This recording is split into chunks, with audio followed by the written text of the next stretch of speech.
welcome to Fresh Face Comics, the comic book podcast for lifelong comic book reader guys who's run through the world of comics for the first time. My name is Joey Morgan, the aforementioned lifelong reader. With me as always is Jacob Licklider, the aforementioned newbie. Can Brian Michael Bendis have more than one plot point happen per issue, please, in his team books? That'd be really nice. That'd be really Why would you nice. be complaining about such a thing, Jacob? Is it perhaps because we're talking about the New Avengers today by Brian Michael Bendis, the first proper volume of the New Avengers by Brian Michael Bendis? It's a hard name to say multiple times in a row. We're talking about Breakout today. It's the first volume. It's the first 6 issues of the New Avengers by Brian Michael Bendis. How many times in the first minute can we say Brian Michael Bendis? Say Brian Michael Bendis 5 times fast. Go. Brian Michael Bendis, Brian Michael Bendis, Brian Michael Bendis, Brian Michael Bendis, Brian Michael Bendis. Good job. Was that 5? All right. Was that 5? I think that was 5. I think it sounded like 5 to me. Problem is, there's too many B's, so you can very easily double count. All right. All right. Let's get into our non-spoiler section first. As always, Jacob, what is the New Avengers Breakout about? It's about a prison breakout. Whoa! That is literally it. That's how we create the New Avengers. There is a prison break. It is... Guys, when I say that this is a really padded story, I mean it. It takes a lot.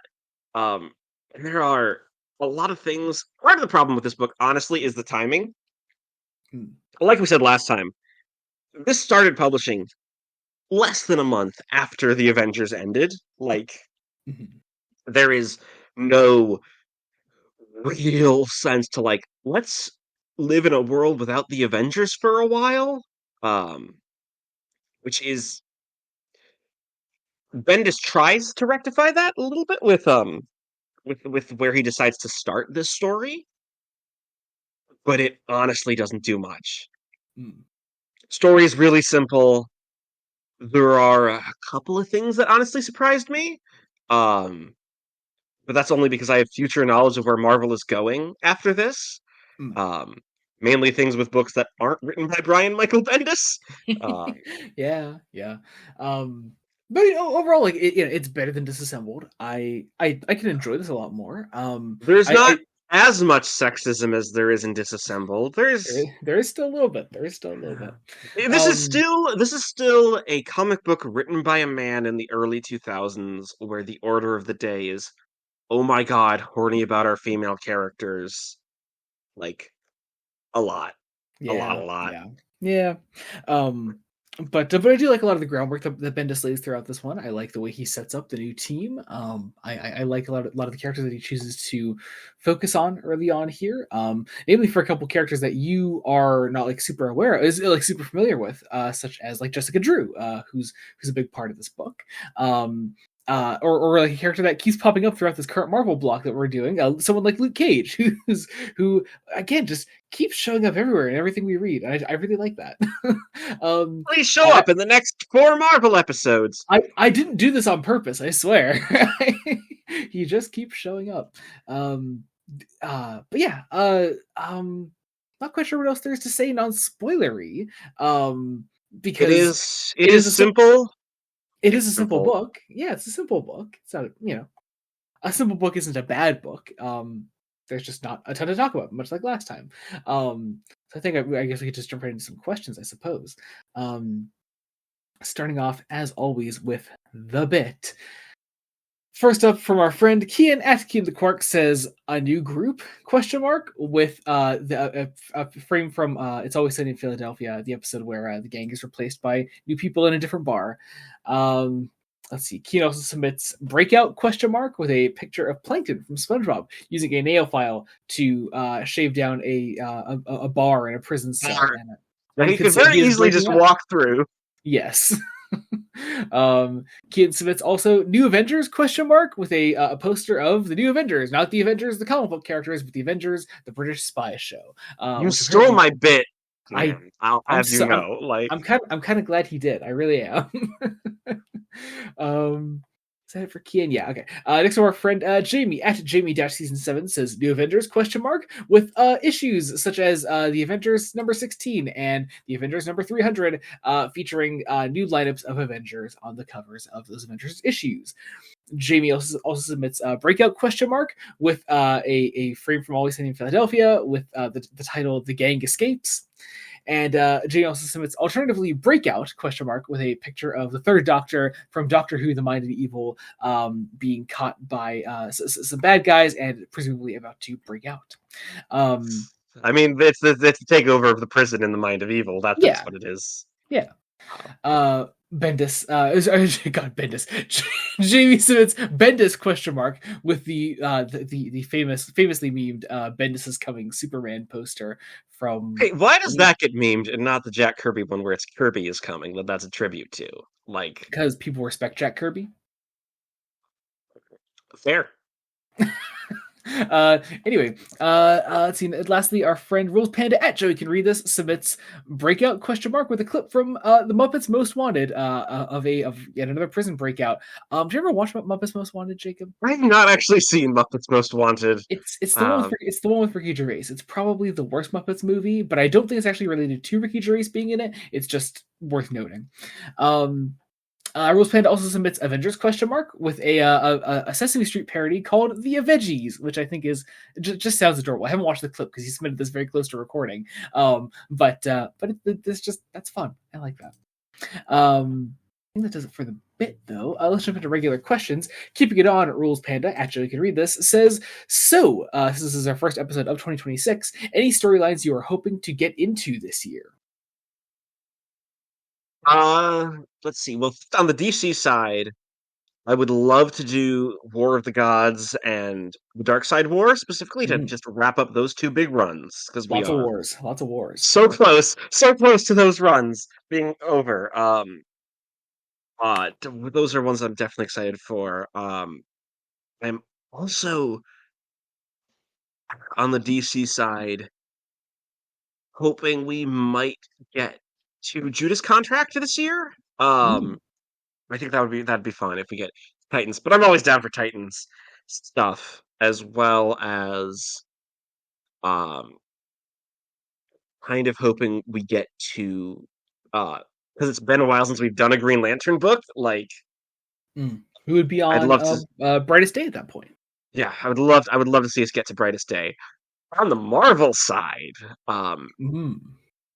there's a lot. Obviously, Days of Future Past, more X-Men. I'm kind of hoping we get a new Hulk run at some point this year, as well as a new Daredevil run. Actually, remind me, what's our last episode of the year? Our last episode of the calendar year or the calendar year, yeah. What number is it? Because I don't know actually what our last one of the year is going to be. I'm just curious to see how many of these are going to be fulfilled by the end of this year. Calendar year is 136. 136. Okay. Why did I think it was earlier than that? Or it was earlier than that. I'm probably thinking of when the anniversary cutoff is. Anniversary, yeah, that year. I see. Anniversary cutoff is 131. Yes, and there are 5 episodes.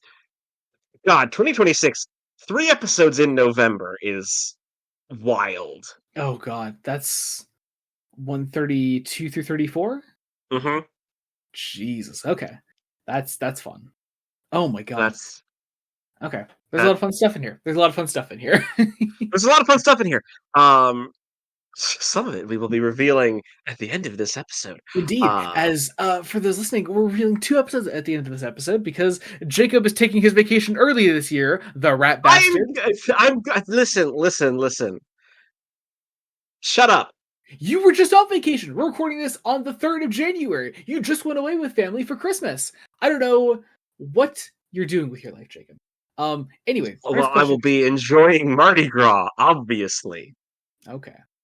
Kian also submits, are you going to watch the Avengers Earth Mightiest Heroes episode, New Avengers, as related material? You should actually watch that show because it makes a good Secret Invasion. I've never watched that. I know my brother has watched most of it.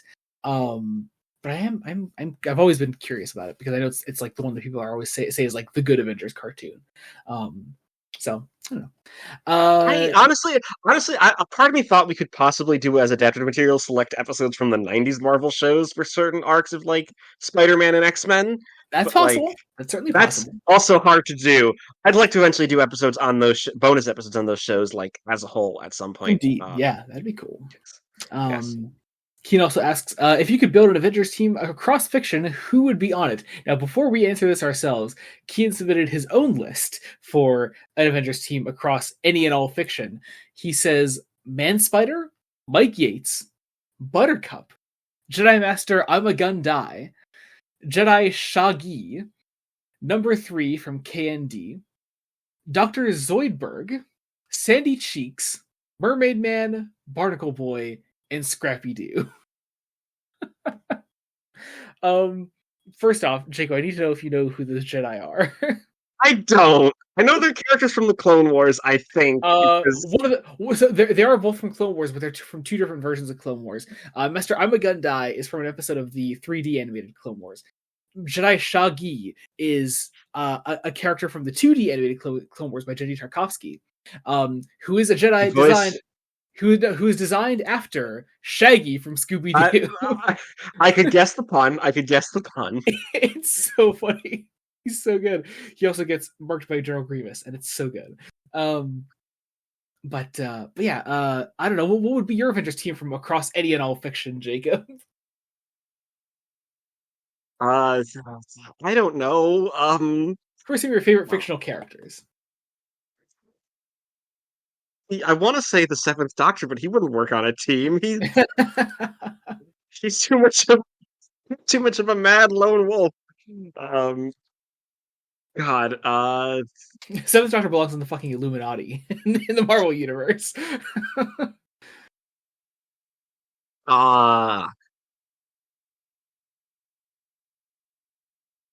Okay, Avengers team from across fiction.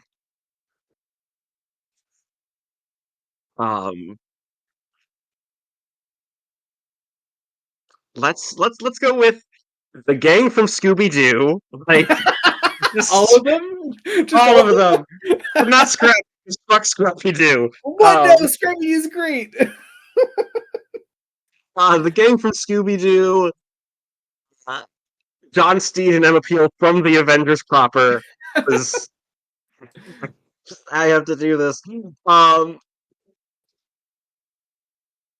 God, and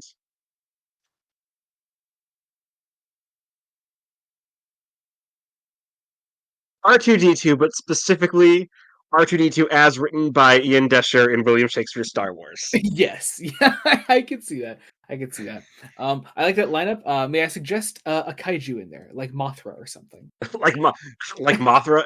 Mothra, specifically Mothra, please. Specifically Mothra, yes. Just Mothra.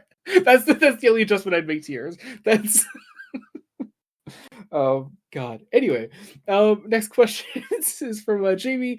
Jamie says, "I fairly recently finished reading all 8 years of Bendis' Avengers, and I already get the feeling that I will disagree with the two of you each time you cover some of it." With a little saluting emoji at the end there. Hey, maybe. Here's the thing. I do like a lot of Bendis Avengers. I just don't. I think it's a bit more of a rocky start than it goes on to be eventually. I was gonna say, people love this run. Yeah. And it went on for a while. Like, I think there are 7 complete collection volumes / epic collection volumes planned. Yeah. I think they only have 3 epics out right now. Yes, but I think they're pretty similar to the complete collection volumes. So yes, as far as I can tell, they are identical. They're literally just a cover reskin. Jamie also asks, "I can't wait for the Sentry to play a big part in this book. I'm sure he won't get pushed so much he ends up being the early 2000s Marvel equivalent of the Batman Who Laughs. Wouldn't that be a shame if that happened?" See, here's the thing. Unlike the Sentry, the Batman Who Laughs is actually cool when he's first created. Like, so the original vision for that character from Scott Snyder is actually really good. I don't like the Sentry ever at all. Actually, I like one version of the Sentry, and this is about the only other time I'll say this about an adaptation of a character. I like the MCU Sentry. I really like the MCU Sentry. I haven't seen that film, but genuinely great MCU movie.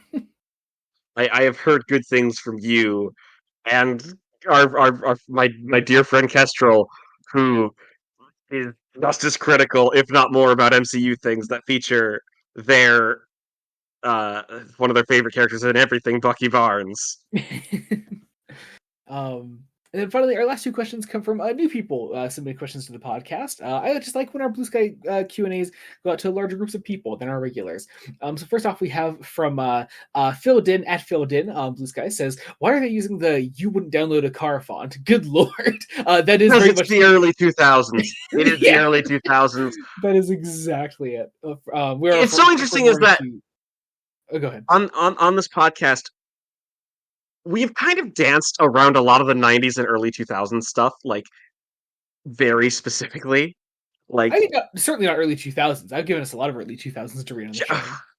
Yeah, but nothing that quite fits as much that fits the vibe, like the specific I get that. vibe. You're not saying that it screams early 2000s as much as you wouldn't download a car.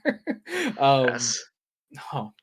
Last question for today from A. Zalman Brand at Personal Brand on Blue Sky says, "This was the one with the naked Avengers, isn't it?" Yes, it is. Yes, it is. So much so that I blocked that from my memory. You did. We were talking about this on Fresh Face Extras today, patreon.com/Studios. And I was like, yeah, I love that question. You were like, yeah, but I don't think that's true, right? I was like, yes, it is. That happens in this very story. Now, you also read this entire story before going on your Christmas vacation. And We're recording this early January. You've had about 2 weeks since you read this. Yeah. Part of that wasn't even my, intention. The one thing I will say about Breakout is that it is an easy read. Oh, yeah, totally. That day that I got really, really far ahead on my new Avengers reading, it was, I think, the whole first half of this story. I think I did Avengers finale, and then just kind of kept reading straight through to New Avengers number 3, all in one night. And I was like, I gotta stop. Otherwise, and this was late November, I think, and I was like, I gotta stop reading ahead, man. I can't keep doing this.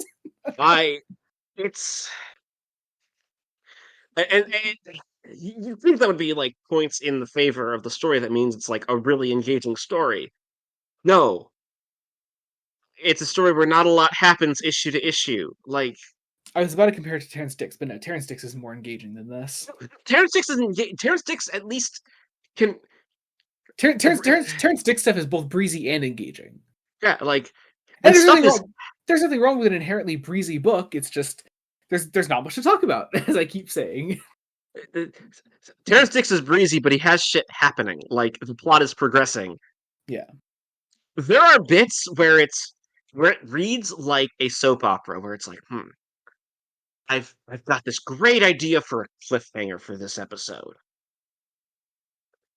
Trouble is, it's way too close to where we are at the start of the episode, so I can't get shit done. Yeah, I can see that. So we're going to do the thing where we're going to have characters fill each other in on what's been happening. And what's wrong with that, Jacob? Well, I'm of course joking. Here's the thing: it would be less egregious if I was consuming this in the way that it was written, or watching a soap opera like you're supposed to watch. I don't expect people who watch soap operas to watch literally every day. It would be ridiculous. Yeah, there's time in between, so it's you need an actual recap. Okay, cool. But you're reading this collected, and this is the time just before ebooks. I'm trying to pull up questions for correspondence, and Spotify's being fucky. Oh, there it is. Okay, sorry, never mind. We're fine. There are no technical difficulties on this show. That never happens. So, my point here is, Bend is just. It doesn't have to be a 6-part story. You could have done this thing in 4, and it might be just a lot better for it. Honestly, chop out material from each issue, make it down to 4, and you have actually a really good first impression for the new team. I can see that. Yeah. 6 is stretched. Anyway, time for Fresh Face Correspondence. This is the part of the show where we read out things that you submit to us. Literally anything at all. Anything, the things that aren't part of the Q&A, that is. You can comment on past episodes of the show or Fresh Face one-shots, and we'll read it out on this section of the show. Any sort of comments at all, as long as they are within reason, I'll read them out in the show. Today we've got a couple things. First off, I'm also going to read out from our comic book related commentaries on the channel, because we did put out one recently for Justice League 2017, or Justice League as you may know and love it. We got a comment on that from our friend Zach Jags. We did talk about manga and an anime in that, and Zach submits, One Piece is fun. I am the outraged anime fan. I think you guys prefer Hunter x Hunter or Naruto, which is interesting. We have been talking for a fair bit over time about potentially covering things outside of Marvel and DC comics, and it certainly falls into that. Well, here's the thing: I'm definitely pushing for the end of the year to get another bonus episode out on Invincible. Mm-hmm.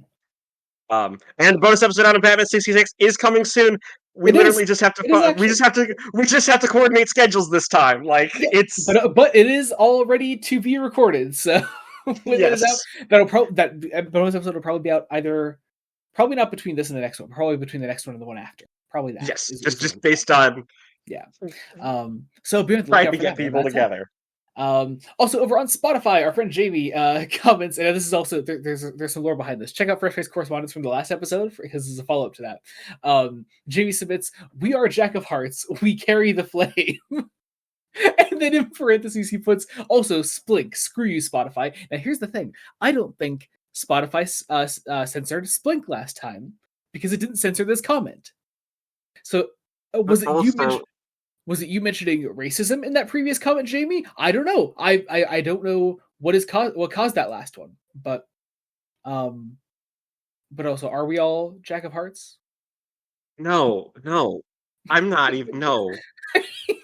Jimmy also comments, "I'd say the Avengers finale hits even harder when you've read a lot of the stories it mentions. It's a really nice issue." Avengers finale is a good issue, and yeah, I'm sure. I could see that. I could definitely see that. Yeah, it's a good issue on its own, even without the extra stories. It's good. Yeah, and trust me, there are Avengers things I would like us to read, especially like the things that were quote unquote adapted into the films. Even if they were adapted loosely, because the MCU doesn't really... They don't properly adapt storylines. They just don't. They don't. They will just... Because if they properly adapted the storylines, they might actually have to pay the writers of those storylines money. What a humorous notion. Yeah, I know. Anyway, let's get into spoilers. Oh no, sorry, one more thing. Promotions before we get into this. If you want to find out what we're covering next time on the podcast, this does finish our non-spoiler section. You can hop to the end of the episode and find out what we're covering next time. We're going to be revealing 2 episodes. They're both single episode blocks, so if that helps you at all. So look out for those at the end of the episode. Also check out our Patreon, patreon.com/Bloodhound Studios. With the start of the new year, it is a very exciting time to join the Patreon. You can of course get the usuals like Fresh Face Comics Fresh Face Extras. Still figuring this out once again, starting in the new year. Fresh Face Extras, Star Trek commentaries, or Star Trek Early Access to our regular reviews. And now starting in January, we are starting up a new tier, or rather, a revamped version of an old tier. The Lieutenant tier now encompasses bad movie commentaries. We're starting up bad movie commentaries because Jacob's got to watch more bad movies, so I'm having him watch bad movies. For January, we're watching The Room. That'll be out on January 23rd on there. So if you join at either the Lieutenant or the Commander tier, you can get that commentary. And we are doing a drinking game for it. It's going to be all kinds of fun. We're recording it tomorrow. I realized I had more alcohol in my apartment than I thought I did. Jacob, it's going to be a great night. It's going to be a great night. I will be making myself some old fashions, which is a choice, but very fun. Okay. Well, that's gonna be fun. So be on the lookout for that. We're gonna have our friend Mason on as well for that. It's gonna be insane. So, and these commentaries may or may not have guests, depending on who wants to join us for the badness. It's true. So that's an exciting thing we're doing on the Patreon. It is the Lieutenant tier is cheaper than the Commander tier. So if you're just there for the bad movie commentaries, then that's an option. It's only $3 a month. But of course, obviously, the Commander tier now being the highest tier on there, you get absolutely everything that we do for the low price of $5 a month. So much extra content. If you enjoy our personalities and enjoy the things that we do on Blood Donut Studios, you can get even more of that over on Patreon.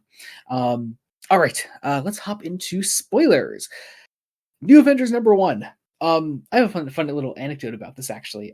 Is I wanted to start reading Brian Michael Bendis' Avengers, and I was like, okay, well, I got to get volume 1 of the new Avengers, and so I That opened this. that would make sense. That would certainly that would make sense. You would think, and so I know. I don't love the image of where do you start with a comic, but you would think. yeah, so I opened New Avengers Breakout on my Comixology, and I was like, "Whoa, what the fuck is happening on this first page?" Because this first page says, and I quote, "It was the worst day in Avengers history.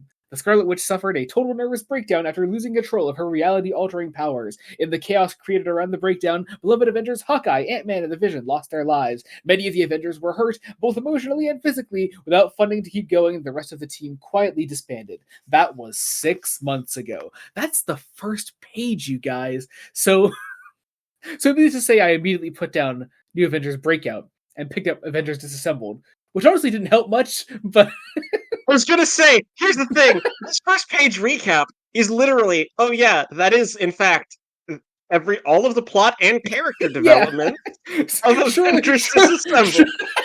Surely you would think if you go back to Avengers Disassembled, you'd get some more insight than exactly what is told to you on the first page in 4 panels. But no, that's it. That's. I mean, unless you really care about Jack of Hearts also dying. We are Jack of Hearts.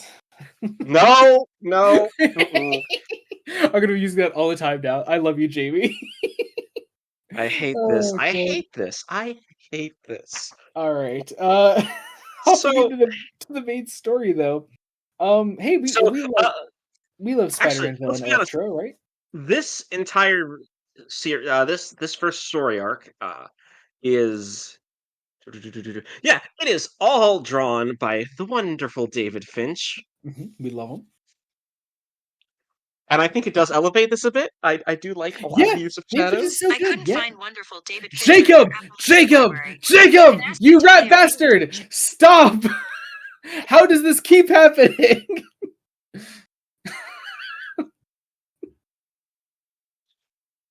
I set it down. I don't believe you. Thing. It was on my desk. It was on my desk, Joey. I don't on my wrist. I truly don't believe you. That made it sound worse, actually, it being on your desk. Could you not just turn it off? Is that not a thing you can do? It's my watch, man. Just turn it off. It's an electric. It is an electronic watch. It's not like it's like battery. I have turned it off. I've turned it off. God, Jacob. Over 100 episodes of this show, Jacob. Over 100. Anyway. So Electro is being told by a shadowy figure, "Hey, the Avengers have disbanded. Go do a breakout." Like literally. Yes, go do a. That's the dialogue. I'm seeing it right here. Go do a breakout. And so he's given his Electro costume and his powers and all that, and we cut over to over to Riker's Island. I almost said Strikers. Island.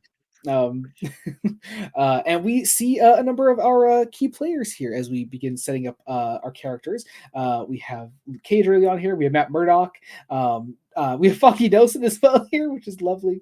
We also have Jessica Jones again here, who's nice to see pop up in this Marvel block of comics again.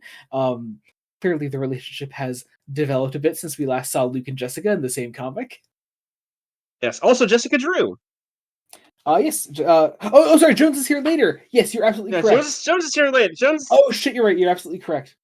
Once again, there's a tendency for Finch to kind of draw some of these characters kind of similarly. Yeah, no, I agree. I hadn't agreed with that until that very moment. You're absolutely right. I'm like, no, this is Jessica Drew. Yeah. But yeah, we're going into to see some of our supervillains locked up here. We see Purple Man early on here, which is rather interesting. Obviously we're once again missing some context from previous things we covered, but he's not that much a part of this opening scene. The whole idea is that this is our maximum security prison that's it's unbreakable, and Shield is bringing in Matt Murdock and Luke Cage and Foggy Nelson for a reason. Gonna be honest. They don't actually say what the reason is. I mean, I don't think it's like hard to imagine, just like, like security of some kind. Security, legal counsel. Yeah. Like they go down, especially considering like Jessica works for S.H.I.E.L.D. Like, yes. But then, oh no, the power goes out, and there's a big explosion, and then the power goes out like in Manhattan, and then there's a 2-page explosion. And oh look, happy love life Peter Parker with his girl Mary Jane Watson are having a moment together in their apartment. How sweet! Look at those two characters that I love seeing together so much. And they're having the very nice couple thing of arguing over what movie to watch, and Peter doesn't want to watch a Hugh Grant romance, and it's like, Peter, you got shit taste, but okay. It's true. Hugh Grant's great. But yeah, Peter goes out. I'm certain within the next 2 years, nothing bad is going to happen to the marriage of Mary Jane Watson and Peter Parker. No, sir. Absolutely nothing. Absolutely nothing. Oh god, I love David Fincher's Spider-Man. I love this that opening panel when he first is fully in costume and he swings out there. It's so good. It's such a great. Notably, I think he has organic web shooters in this one. Like, yeah. Guess what? The Raimi movies have come out. Guess where we're at. Spider-Man makes his way over to Rikers, helping a hospital explodes. Or no, not a hospital, a helicopter. An entire hospital explodes.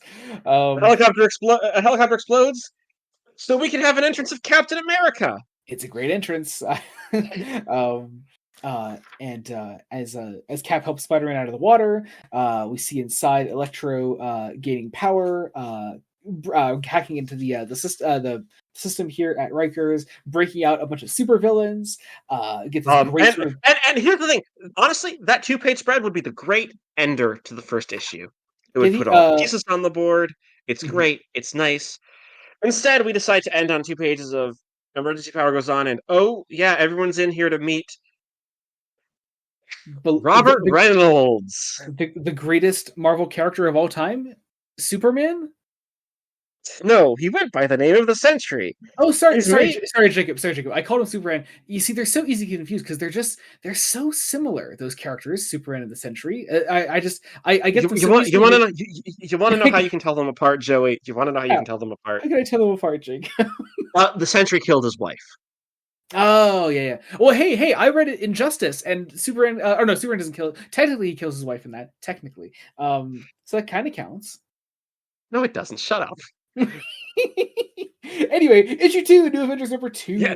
Can we talk? Actually, can we say like ending the issue on he killed his wife? Yes, and also for the Century, who isn't going to be important to this first story arc at all. No, it's going to have nothing to do with this first story arc. And here's the interesting things. In my predictive notes, I'm like, based on the cover of the Epic collection, I wouldn't be surprised if the Century is a major figure in the New Avengers. Nope. You'd think so, wouldn't you? So let's just recap what has happened in this first issue. Do tell. Prison Breakout. That is literally it. Mm-hmm. Sexy David Finch art. It's very nice. Nice art, yeah. Anyway, so hopping into number 2, we have our big lineup of villains causing havoc here on Rikers. Our heroes banding together to try to fight them off. There's the hilariousness of Carnage menacing Foggy Nelson. I just love that full page so much. I do like some of the some of the quips in the first one where it's like where this villain who is called Power Siphon, I guess. Gee, I wonder what he does. Yeah. I think it says, "You remember me as? Did we date in high school?" Always with the funny. That's the fun quip. But it's like, oh, Mr. Century, we could use your help. He just kind of sits there in a depression. He's so sad. Yeah, Carnage is at least fun. Carnage is so much fun in this. He's a lot of fun. This is your first proper Carnage in the comics, isn't it? First proper Carnage thing. Yeah. Are we going to do a what did you know about Carnage? I mean, I guess it's a valid question. What do you think of Carnage? What did you know about him ahead of time? So here's the thing. A friend of mine in like late 2000s had a book of like Spider-Man villains that Okay, cool. included Venom, Carnage, and Toxin. Like, Nice. so that is literally all I knew. Nice. Amazing. No, Carnage is fun. Carnage is fucking wild. You know what? I know we ragged on Kraven the Hunter not that long ago, but you should watch the Venom trilogy. It's incredibly fun. Woody Harrelson plays Carnage in the second one. He's so good. See. I know when we're going to do that as adapted material, though. We're That's going to true. do Venom number Yeah. one when we do the first proper not the black suit storyline. That's when we're doing Spider-Man 3. But the first Yeah. the first proper Venom appearance, that's Venom number one. First Carnage appearance, that's Let There Be Carnage. And then if we ever do, I Just think what the Donny Cates. Yeah, Donny Cates. Here's the thing: Donny Cates' Venom would apply to like that entire trilogy, really. Yeah, but I feel like that's where we could do Last Dance. Yeah, Like yeah. That whole that's how we're trilogy is just slotting so it in. much fun, man. It's such a fun trilogy. I It's really enjoy it. I feel like it's the like least bad, probably the least bad It's of the the least bad. Sony. And here's the thing: like the Let There Be Carnage is legitimately good. It's a legitimately good movie, separated from the ridiculous hilarity of the other two. Because it has Andy Serkis at the helm. It just knows exactly what it is. There's a great visual style to it. I don't know. I love it. Anyway, but yeah, the chaos. There's also a villain called Mr. Hyde. Mr. Hyde. You can tell because he is Big Monster Man.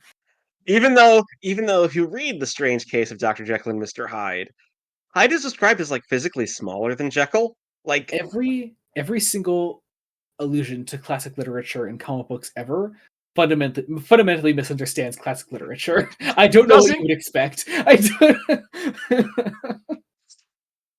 I don't know whose idea was it. Like I don't think even a lot of the film adaptations of Jekyll and Hyde make Hyde big scary monster man. Yeah, like I mean, Karloff Frankenstein exists for a reason. Like it is like you can adapt classic literature and purposefully change things for the better as well. I mean, also Jekyll and Hyde doesn't quite work ripped outside of the Victorian context because that's really what it's a lot of thematically what Stevenson is doing. But I'm not going to go into my here's what the strange case of Dr. Jekyll and Mr. Hyde rant is about because no, anyway, we're not doing that. Our heroes continue to band together to try to lock up all of our villains again. Once again, I just love Foggy being scared for his life, being menaced by Honestly, Carnage. the Foggy scenes might be some of the best scenes in this arc. Yeah, they're these like, small little character moments. I don't know. I like them. Because here's the thing, I do think one of my big problems with Breakout is Bendis doesn't, at least in this arc, the team, the New Avengers, which doesn't actually form until issue 3, like which and that's is okay. That's okay. That's fine. which makes it, I'd argue is kind of wild that it takes till about halfway through. I mean, as long as all of our characters are here early on, they don't need to actually be that team. Because here's the thing: the whole point of them becoming a team later on is that they already were a team before that. Like they naturally became a team in this moment.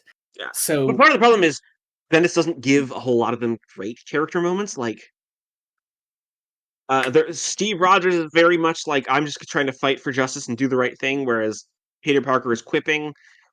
Like they're trying to help, but there's nothing really distinguishing them as characters. Like you could probably take dialogue from any of them and give it to someone else, and you wouldn't really have to change much, which is kind of a problem, especially in the first 2/3 of this arc. So when we get these nice little character moments with Foggy, it feels like something's actually building. If that makes any sort of sense, like yeah. Well, I do also see like something building, like in the scene immediately after, when like Sentry actually does decide to get up and help, and he like and he takes Carnage into space and he tears him the fuck apart.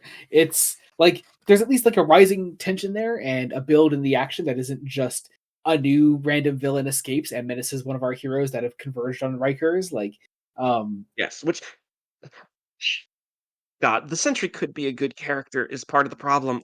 Yeah. Like I I don't know why Marvel insisted on trying to make him like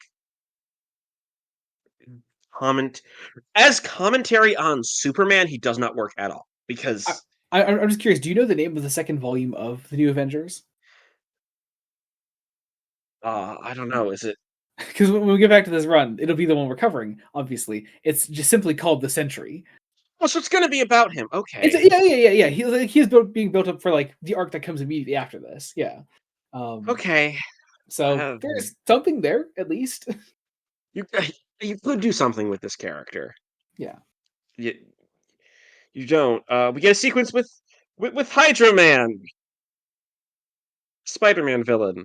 Yeah. Um, Big fight continues. Peter spends a lot of this fight with his mask off, which I just find really interesting. It has that nice little like dynamic of him just like I like the way Finch draws like the poses he's in. It seems like he always has like his head down. Just creates like an interesting like dynamic in the art there. he's broken his arm at this point too. Like there's good visual cues as to see how tough this fight is for this team. Mm-hmm. And it does build to Tony Stark coming in to save Steve Rogers' ass again. Makes me hate Civil War all the more because they're friends, they're buddies. because they are friends. They're buddies. They love each other. Also, Iron Man isn't. I love the cliffhanger of this issue though too. It's so good. It is Luke Cage face to face with Kilgrave, Purple Man, who tells him to kill all of his hero friends and then kill himself. And that brings us into New Avengers number 3. I kind of wish that was the cliffhanger to the issue 1. Like, we really could have probably covered a lot of this in one issue. Yeah, I agree. Why is Sentry on the cover of number 3? God, he doesn't do anything. He doesn't. I guess they want to tease that he might be part of the team, because because he's going to be part of the team in the second arc of the fucking comic. Like, because here's the thing: each cover because the first cover is and the cover of the trade is it's supposed to be a team in silhouette, though you can see who exactly the team is. Yeah. So including a character that isn't going to become part of the team until the final 2 issues of this story. And then each cover I think is supposed to spotlight a member of the team as they are. Do you know how really popular this new Avengers became? Do you know the cover? You know the storyline Secret Invasion, right? Yes. Okay. Have you ever seen the cover of Secret Invasion? Like it's a play on this. I have not. Just do yourself a favor quick. I look at the cover of Secret Invasion. It's literally meant to be a play on the cover of New Avengers number 1, and it's all scrolls. So I know the premise of Secret Invasion is surprise, the Marvel Universe has been not the Marvel Universe, Earth has been invaded in secret by the Skrull shapeshifting into. Oddly enough, I'm reading DC Comics Millennium right now, and it has a very similar setup of Manhunters all secretly being a long-time running DC Comics characters. I see that. I see that as it's all just like this run is so heavily influential on all things Marvel in the early 2000s. And it's just kind of crazy how quickly it caught on. I kind of get it because Bendis was a really popular writer. Yeah. For better and for worse.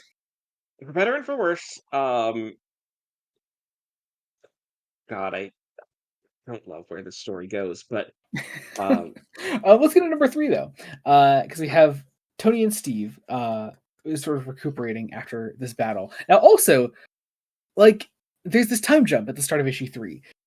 We're gonna have 2 pages here of the framing device of them recuperating after the battle, and then we're gonna cut back immediately to the battle.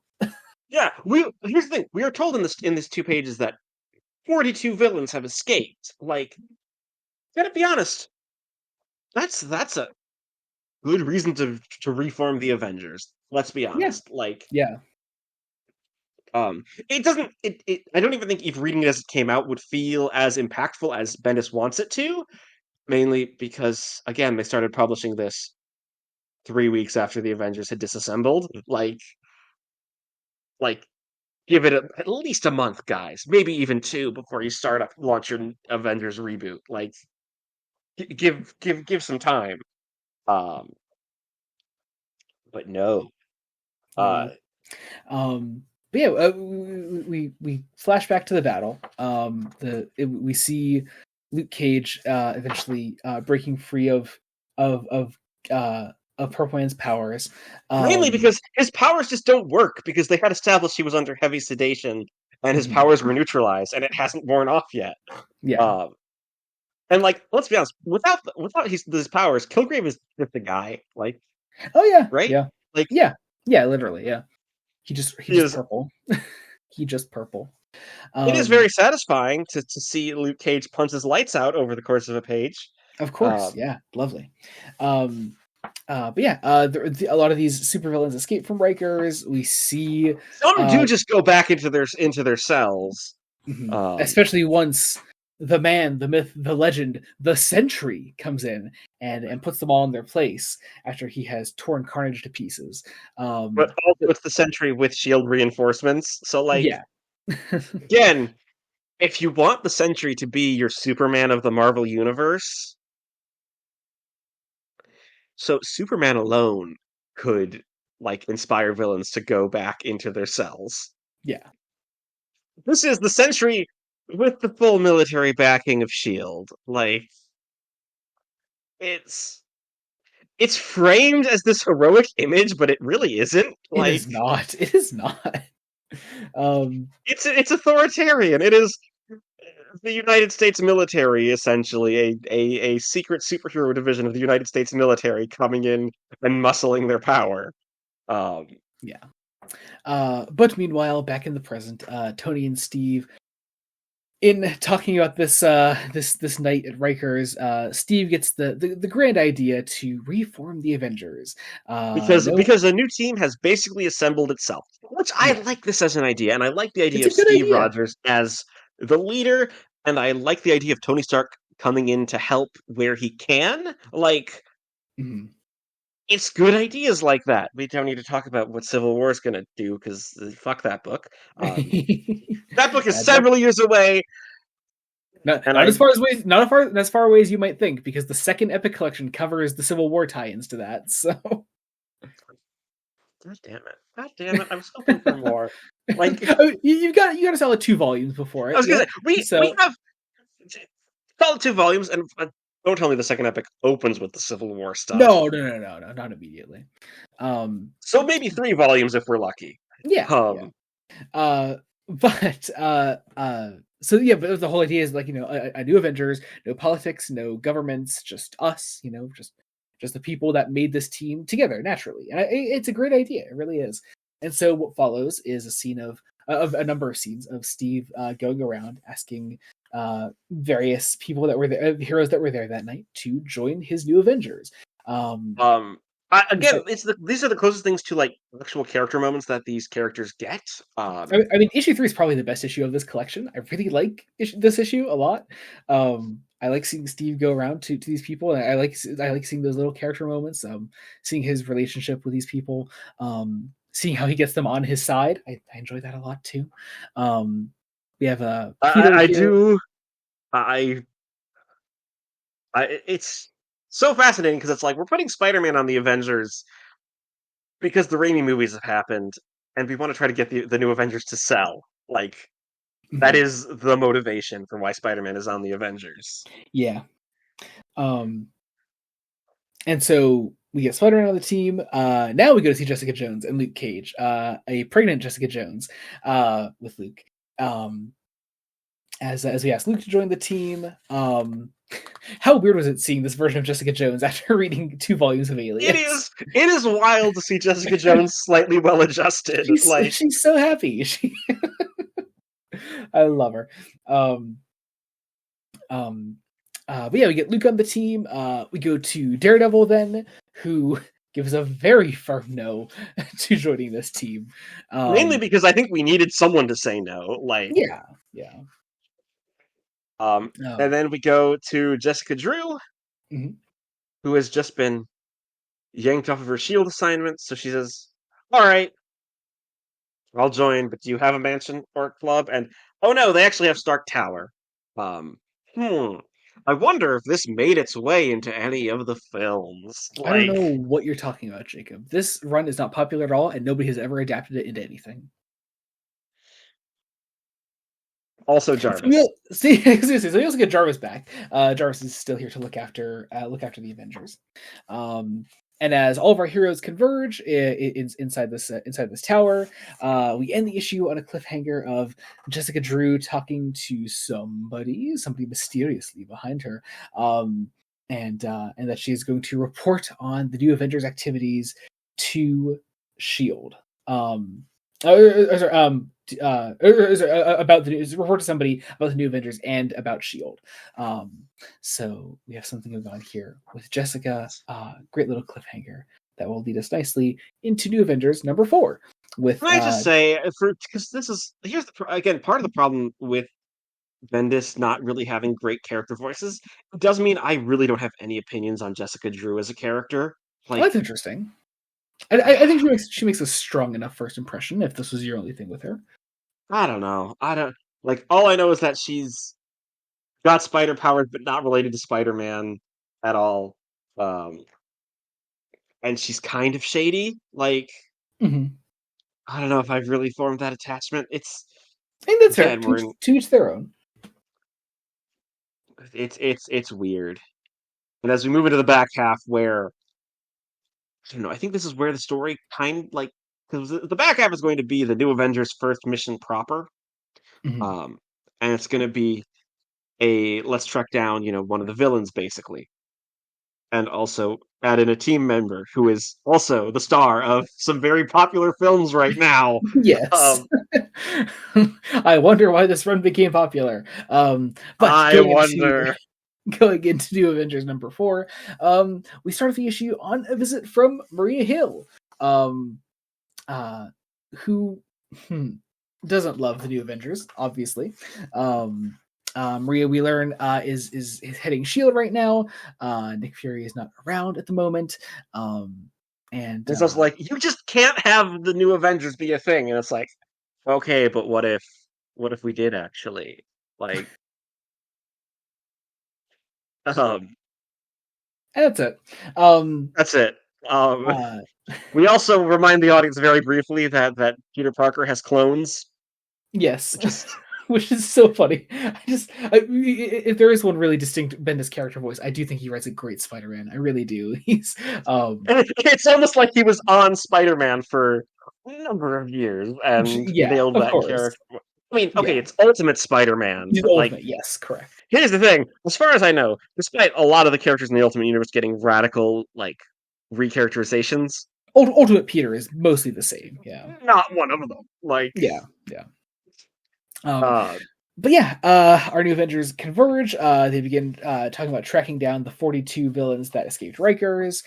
We get to see Jessica Drew in her superhero costume, and thoughts? Oh boy, the panels are. Yeah. Hello. I mean, have you really paid attention to the number 4 cover? I mean, that one's it exists. It exists. Yeah. But yeah, we focus in on our 42 villains that escaped. We decide to go after our first one. In which case, I do like the jokes about how there's so many spider people now. It's like, so she ripped off your name. Yes. Hey, you said it was okay. So you could let it out. There's 10 of you now. There's 3, and they are ripping me off. And I'm not seeing a dime. A dime of what? Just saying. I can't tell if you're joking. You're not the first woman to say that to me. Amazing.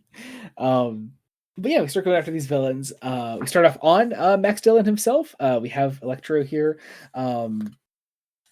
We interrupt him trying to talk to, I believe, who's this meant to be to him? I forget.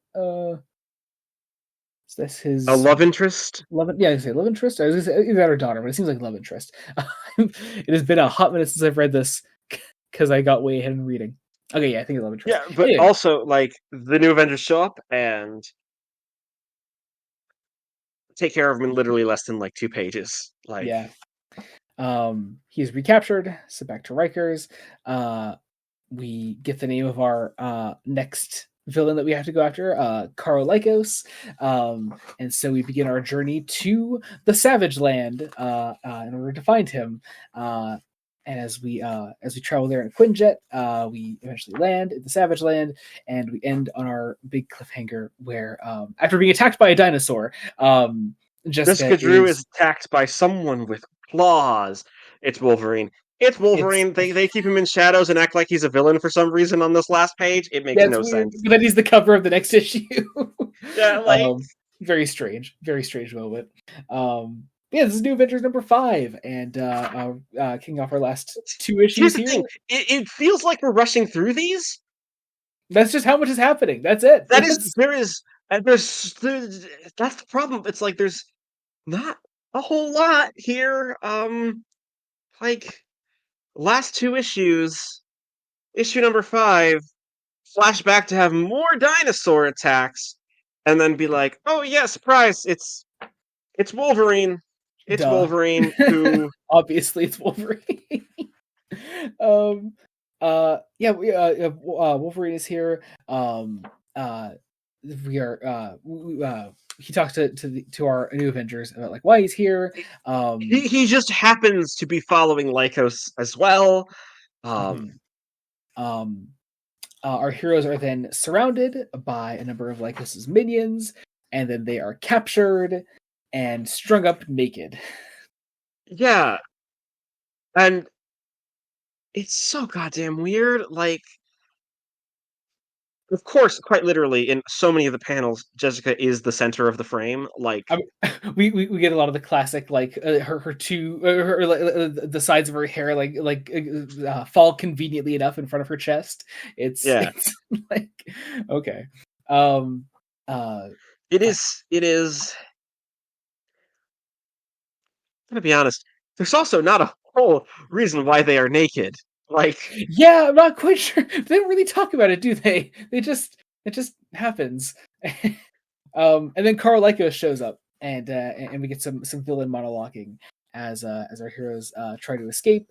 The Iron Man suit, working on its own, is eventually able to activate and free our heroes from their nakedness. And they get their costumes back on. They fight a number of Lycos's men. We get our first proper Avengers assemble of the book, which is really nice. I like that there. It's a nice big panel, full page. and we kind of build up to the ending of Lycos transforming back into Sauron. Like, mhm. Well, yeah, like because Logan attacks him and it causes him to like Hulk transform into Sauron. We have read it before, obviously, on the podcast. We covered Savage Land stuff before on Uncanny. But yeah, he but begins. oh look, someone's in the bushes and is gonna shoot them down. And oh look, it's Florence Pugh's character from the MCU. It's true, Yelena Belova. Yeah, one of the Black Widows. Who was revealed in issue 6 to be the current Black Widow. Yeah. Like, Yeah. Have you seen and anything with Florence Pugh in the MCU? I have not. She's so good. She's so I damn have good in seen the some MCU. stuff out of context, but that's also just like She's Florence so damn Pugh. good. Like of course, yeah, of course, saying Florence Pugh is good isn't a hot take, but truly, It's like, she's one of the best. Pugh is a charismatic actress in a film. But I'm see, shocked. I mean, but also, Christian Bale was in Love and Thunder. Like when I say like she's genuinely great, it's that she's giving great material as well to work with. I was gonna say a little bit out of context. I mean, is at least fun material. Like she's so and God, she is the star of Thunderbolts. Thunderbolts is so good. She's amazing. So when we get to issue 6, final issue for the day. Here's the thing. This is where Bendis does want to try to do some commentary on Shield as a shady organization. Mm-hmm.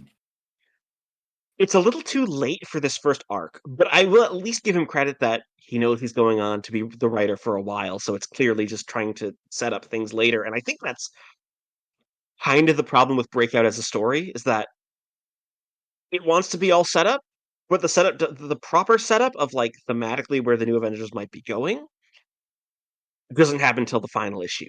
Like, Yeah, that's fair. Like, It's just in general a story that takes a long time to get going. Like we already said that like the whole Rikers opening 2 issues could be one issue. A lot of it could just get condensed and we can get to the point a lot faster. It does give us a lot of opportunities to show off David Finch's art, who's always really good, obviously. But kind of a shame. I think he leaves the book after this point, and Steve McNiven takes over. Which yes, yeah. Who's I mean, McNiven isn't a bad artist. yeah, Like he's just even more. Civil War. He's just even more male gazy than Finch is. I was going to say Civil War was at least readable, but it was also like, I'm going to be honest, he's not like my favorite artist. I'll take Finch over him any day. Like, yeah, I greatly prefer Finch. But but anyway, yeah, so there's some magnetization. There's very much an implication of very much Cap is like no killing. We have to be better because we've got to be heroes. Which again, interesting question to pose. Very good thematic thing to be Rocky because to Rock Lee have because um Wolverine does kill someone. Like mhm. that happens, and he's still invited to join the new Avengers. So we're gonna create some Yeah, tension there. yeah, Um, yeah. I think Wolverine is a great addition to the team. You don't really get to see why in this for in these first 2 issues of his. But I think especially when he's properly added to the team by the end of this, and we get to see more of him later on in the run. I think he's a fascinating wild card to throw into the team, and you get to see a bit of that here when he does kill someone, and you see like the team's reaction to that. But this does all result in giant fight, obviously. More the great whole things. idea is that like Shield is interfering in foreign weapons stockpiling, basically, and Mhm. is basically trying to be a world police. Um, which again makes sense for when the time this is written, because and still rings true today, quite literally today, um, Mhm. at the time of recording. Mhm. Um, but and again, these are themes right to pull from, and I have a feeling Bendis is going to, but he Oh quite yeah, literally just sets them all up in this final issue of this first story. Like, yeah. And again, it is going to get better. And like I said, there's a lot of Bendis I really really like. It just takes a while to get going. And in general, I am a fan of this volume. I just the best is yet to come. And it unfortunately, we're not getting that today. yeah, it quite literally does in the last like couple of pages, literally just in dialogues, state out like, hey, Shield is stockpiling stuff. There are people giving orders within Shield, and we need to basically keep. We can't really go to the press for good reasons of, either it will allow the bad guys who are doing all of this to just get away with it and disappear, or make the new Avengers look like a laughing stock. Um, I do like that Cap gives people an out if they want it. Like, Mhm. I I do like Steve Rogers as a character. Like, Yeah, Bendis yeah. at least kind of gets it in some of these smaller moments. Mhm. Um, we bring in Wolverine as a team member because the X-Men movies are popular. Yeah. That's it. That's Mhm. it. Um, And then the issue ends on a little one-page cliffhanger of a recovering Yelena talking to some mysterious figure off to the side. It's all going to become important later on. But that is well, where the Keys issue. possibly who is Keys is a name that had been popping up as in correlation with Sauron. Um, yeah, again, part of the problem is just takes way too long to get going, and eh, eh. Yeah, It's yeah, like it it's very easy to read because a plot point happens maybe every other issue. Like like yeah, that's yeah, it, yeah. like, guys, this is a problem. You- and it's not like, here's the thing: you can have an issue that's light on plot if you really do want a character focus. Bendis doesn't really do a whole lot of character focus. It's Yeah. a couple of small moments here and there. Again, the best character work is with Froggy Nelson who isn't a major player. Yeah, yeah. And Like, Daredevil don't get me wrong. isn't even a major player, so we can't focus on Foggy off to the side, you know? I wouldn't say that's necessarily like again, I wouldn't say like it's a bad thing. It's nice to have all your characters fleshed out, but you need to flesh them out. Like, Yeah, yeah. And we'll get there. We'll it's get there. Just not today. it um, is such a weird thing to be starting 2026 on because yeah. I guess in their ideas, it was interesting to end the year on Disassembled and begin the year on Breakout. So I guess there's a cool sort of thematic thing there. But yeah, no, certainly quality wise, not the greatest thing to begin the year on. um, but whatever. Any final thoughts on New Avengers Breakout? Anything else to add? honestly, I don't know if I can even recommend the book. Like, I have to know where it's going before I can even say recommend this as a book, just because you're not like it's not bad, but you're not missing much. Yeah. Um, like As I kept saying to you multiple times throughout your reading of Disassembled and Breakout, you just got Bendist. I just got Bendis. I You just got Bendis. You just I got really, Bendist. really hope, Joey. I really, really hope that next time I'm not going to be Bendist again. Like, You might get You never know when you might get Bendist. It'll happen when you least expect it. please, Joey. Joey, promise me it's not another. But it's a terrible thing. Of while I was reading this, I'm like, it annoys me when something like this is kind of mediocre because at least when something is egregiously bad, like a bad Frank Miller or Mark Millar, there's shit to talk about and examine. Okay, why doesn't this work? Because there are things in this that just like the simple answer is this doesn't work as well as it could because it's stretched too thin and not enough is happening and the character voices are a bit samey. Like, I'm sorry. This isn't like here's why these story decisions don't make sense for these characters and things are just everyone's out of character and terribly written. There are too many characters, It's a just la Civil War. Like, yeah, the book just needs a different structure more than anything, and it's gonna get that. It's gonna get that. Just as I keep like saying, not maybe an today. editor needs to step in and be like, "Hey, reduce this down to less than 6 issues." Yeah. Marvel, it's so weird because it feels like it's trying to be written for the trade, but I know Marvel has published trades before of like 3 issue stories in one trade and 3 regular issues. Like, Yeah. you don't need 6 for a trade in the early 2000s. Yeah. Exactly. But whatever. I guess that does it for the story itself. Jacob. We're gonna review 2 episodes right now. I feel like you might actually have a solid idea of what's coming next. I feel like I might have misspoken a little bit too much recently and given the game away, but there's a chance you might be way off. You gave the game away for what's coming next immediately. You're not you're not as sure as what comes after, though.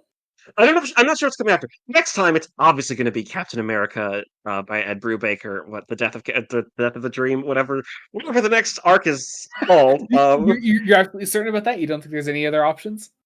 Yeah. That's Okay. That's what's coming next. Fair enough. And a part of me is hoping that because I would love to get Kess back on and just let us go crazy about the menace that is Ed Brubaker. Hey, fair enough. And what do you think for the episode afterwards? Here's the thing: is you said it was something short, so I'm like, it's pretty short, yeah. Short, like New Avengers Breakout short, I would say. So maybe like a standard trade size short, you know? Yeah, so maybe like I don't know something Daredevil, maybe like Okay, interesting. You had no yeah, idea what? maybe Born Again because I think that's standard trade sized. I believe it is, yeah. Um, or maybe we're starting a Hulk run, which you're calling it returning because it's a returning character. This is true. Yes, it is a returning character. Yes. So. Yes. So either that or maybe Iron Man, like something Iron Man. I don't know what it would be. What would the next thing of Iron Man would be? Because Okay. yeah, I don't know. I mean, hey, Those are my. all solid guesses across the board. And I'll say I'm happy to report that you're absolutely correct about. Of course, next time, yes, I did give the game away a bit too much. You gave the game away because we're going to continue Ed Brubaker's Captain America next time. We're going to read the entirety of the Death of Captain America. It's a big boy. The Death of Captain America, the complete collection. It's going to be, I think. Oh God, how long is it? It's 22 issues. So 22. Okay. So that's gonna be next time. God, I'm gonna give Tess a message and tell them yes, yeah. Kestrel knows. I just haven't gone into too much detail about exactly what we're covering. I'm just saying it's gonna be a longer thing. I just told them it's gonna be a longer thing, and it's gonna be around this time frame. So that is what they know, and hopefully we can get Kestrel back on. That'd be amazing. But as far as the episode after that, I'll say one of your guesses was in the right ballpark, and I'll say yes, we are going to continue we're going to start a new run for one of the characters that you did mention in that span there. I think it's quite nice that we're doing these revealing these 2 episodes at once, because we are going to start a new Iron Man book. Okay. We're going to start off one that I think you'll be particularly excited about based on other things we've been reading recently. We're going to start Matt Fraction's Invincible Iron Man with the 5 Nightmares. Wait, okay. We're going to start Matt Fraction. Yeah. Oh, yeah. Wait, so is this... This is 09. This is 09. This is... So... I'm skipping Iron Man Director of S.H.I.E.L.D. because I just don't like Iron Man Director of S.H.I.E.L.D. We're not doing it. We're going straight to Matt Fraction Iron Man. I don't like Iron Man Director of S.H.I.E.L.D. We're not covering it. we're going to go straight to Matt Fraction. Because I think it's really, really good. So, and it's a really celebrated Iron Man. Okay. Interesting. Okay, that's fascinating because yes. So that'll be the next 2 episodes. That'll be episode 112 and 113, and then after that we only have a 2-episode Marvel block to finish us off for 114 and 115, and then we're back with something completely new, I believe. Something completely new, something we've never talked about before in the show. So yeah, gonna be all kinds of fun. Love it. I love ending a block on a new thing because I feel like you're gonna have absolutely no clue where I'm going with it. So. Yes. Yeah, that's going to be all kinds of fun. Be on the lookout for those 2 episodes when they are out. In the meantime, though, let's do some promotions. Jacob, what do you got going on in your life? My big promotion is my blog. I am determined to do more books reviews this year. I have started by, oddly enough, wanting to do some, specifically wanting to do some pre-Tolkien fantasy. So I started reviewing Frank Baum's Oz books with, of course, The Wonderful Wizard of Oz, and probably by the time this comes out, The Marvelous Land of Oz, and maybe Ozma of Oz, if we're lucky. My project is I want to get through, the 14 Oz books throughout the year. I have them in these nice bind-ups that do, 3 each, so they're pretty easy. I've also been reviewing Star Trek for the first time, Star Trek The Next Generation. At the time of this coming out, I will have done an episode called A Matter of Perspective. Okay. But at the time of recording, I have also did a review of Deja Q that I would love people to read because I have so many thoughts on... It's so good! I love Deja Q. Great episode. And God, you have Yesterday's Enterprise coming up. Oh boy. A lot of fun. I'm worried about that one because there's 5 writers credited, and I'm like, ooh, that's... Don't worry. Trust me, man. Don't worry. It's so good. I also know Ira Steven Behr is the mastermind behind Deep Space Nine. Yeah. So yeah, don't worry. You're in safe hands. You have a good run coming up after A Matter of Perspective. You really do. Anyway, likewise, I am also doing Star Trek reviews, Star Trek video reviews with my brother, Jacob. Not this Jacob, other Jacob. We recently put out a review on Deja Q. If you want to see our thoughts on that is out right now on the channel. Likewise, you can also get our thoughts on A Matter of Perspective if you join our Patreon, patreon.com/BloodNote You can get those early access reviews at either the Ensign, Lieutenant, or Commander tier. There are now 3 tiers. There are now 4 tiers overall. On Patreon, there is the Cadet tier, which is general support. If you're not in any of the other perks that are above that, you can join the general support tier, and it's just $1 a month. Very simple. There is a $2 a month tier that's called Ensign. It'll get you 1 week early access to all of our Star Trek reviews. There is the Lieutenant tier, which will get you the 1 week early access to Star Trek reviews, as well as our brand new bad movie commentaries. We are doing bad movie commentaries every month. Me and Jacob, this Jacob that is. We are. Hey, the other Jacob might join us at some points. That's absolutely true. But yeah, for January we're watching The Room. I think I could say what we're doing next month as well. But for February we're doing Crash. So the 2005 Best Picture winner. I'm gonna throw up. God, I can't believe I'm rewatching Crash. The year that gave us Brokeback Mountain. I never wanted to rewatch Crash again, but here I am. I'm going to be doing it. There's also the $5 Commander tier. It's all the previous perks that I mentioned: early Star Trek reviews, bad movie commentaries, as well as exclusive Star Trek commentaries. Me and my brother are going through TOS all over again. At the time of this coming out, we have put out our commentary recently for the Galileo 7, which is my favorite episode of the original series. And I had a great time revisiting it. Next up, we have the Squire of Gothos coming up, another very fun episode. And also at the Commander tier, you can also get Fresh Face Extras. It's even more of the podcast that you're listening to right now. If you like this podcast that you're listening to at this very moment, there's even more of that. This is a pretty short episode of the podcast. We recorded an extra half hour of it before we recorded this episode. So if this is enough, then there's plenty more out there for you for the low price of $5 a month. That's lower than most streaming services. And I don't know if we're better than every streaming service out there, but we certainly have a better business model. Yes. All that said, also on the channel, there is my Star Wars show that I do with my brother, R2BD. At the time that's coming out, we have recently put out our episode on Darth Vader End of Games. Trying to think, wait, this is coming out. Oh God, I could do this. Yes, okay, yeah. So we recently put an episode on Darth Vader End of Games. In the coming days, at the end of this week, we are putting an episode on Darth Plagueis by James Luceno, which is just one of those absolutely iconic, all-time great Star Wars Legends novels. We did have one pretty big hot take on it that I'm worried to see the reaction to. So if you want that, that episode will be out very soon. So check that out when that is out. Also on the channel, there's Fresh Face One Shots. It's the spinoff of this podcast where we cover current comics coming out. We have recently, we cover Superman by Joshua Williamson, Wonder Woman by Tom King. We have recently finished covering Trinity Daughter of Wonder Woman, also by Tom King. We cover Batman by Matt Fraction. We cover DCKO, the current DC Comics event, as well as the Uncanny X-Men by Gail Simone. All kinds of fun things out there. It's a very busy 2026 coming up for us, and we have all kinds of fun things in store for you. Everyone that has supported us throughout the past years, multiple years, the year to come, we truly do appreciate everything that you do. And I don't know, we're just glad you're here. We're just really glad you're here. That's all. I am glad that Trinity has ended, so we have one less book to cover every month. It's true. We cover so much. And I'm glad that DCKO is ending in March. It's true. We're gonna have a nice, simple schedule soon. I think that'll be cool. So, yeah. Otherwise, our socials, our link trees, all that is down below. You can follow us wherever you want to follow us. Also, we're listening to us on be it Spotify, Apple Podcasts, Google Podcasts, etc. Any podcatcher out there. You can be sure to leave a rating, comment, subscribe wherever you're listening to us on. Be sure to let the people know that you're enjoying what you're listening to. Also, if you comment on things, be it on YouTube or any of those podcast platforms previously mentioned, we will read out those comments on this show. Anything that you want to comment on, as long as it's within a reason, as long as you're not being a dick, we'll probably read it out on the show. As long as it's like comic related, because obviously Star Trek reviews are a separate thing. I don't even know why I brought that up. Why'd you bring that up?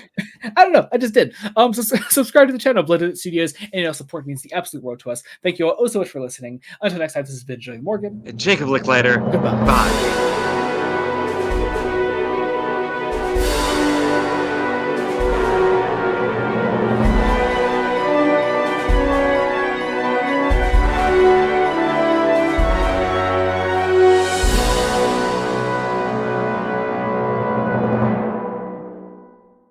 From Mason Peters at the GD 256 says Breakout ? With that little like Pong Breakout game, the little rainbow one. Mason also submits Breakout ? With a picture of a virus. It looks like, I don't know which virus, but it looks like a virus. If I had to, my partner is like, "Watch that be SARS-CoV-2." That's possible. Mason also submits a number of questions, which say, one, why are they so dark? I don't know, because they look cool. Because they want to hide who's on the team, even though it's so obvious who's on the team. 2, which character on the cover is your third favorite? Oh man. I gotta check the cover. Hang on. Might be Spider-Man. I think my top 2 are definitely Wolverine and Luke Cage. I think my third might be Cap. I can see that. So I feel like I rank Spidey and Wolverine above everyone else. I love Spider-Man. I just don't think of him as in as high a regard as like Logan and Luke and maybe Steve. Steve might be it's a toss up. Number 3, which Marvel character should be an Avenger but isn't? Daredevil. Yeah. Most Marvel characters have been an Avenger at some point in their lives. Hulk always gets shafted on Avengers team ups. Like he always does. He always gets shoved to the side. 4, name a literary reference point that this storyline draws from. How does it handle it? I think C. Jekyll and Hyde, I believe. Yeah. And 5, who's your favorite and least favorite multi-hero team? I mean, my favorite superhero team is usually the X-Men. I was gonna say my favorite is probably the X-Men. Like, just and there are also just a lot. Oh, Suicide Squad is also really high up there for me, obviously. Least favorite. There are a lot of really obscure ones out there, but if I'm going off the big ones, it might be the Avengers. The Avengers are but the Avengers are so, the lineups are always so different, so it's like it's hard for me to pin it down, you know? this is true. Probably yeah, no, probably the Avengers. Yeah, sorry. Anyway, bye.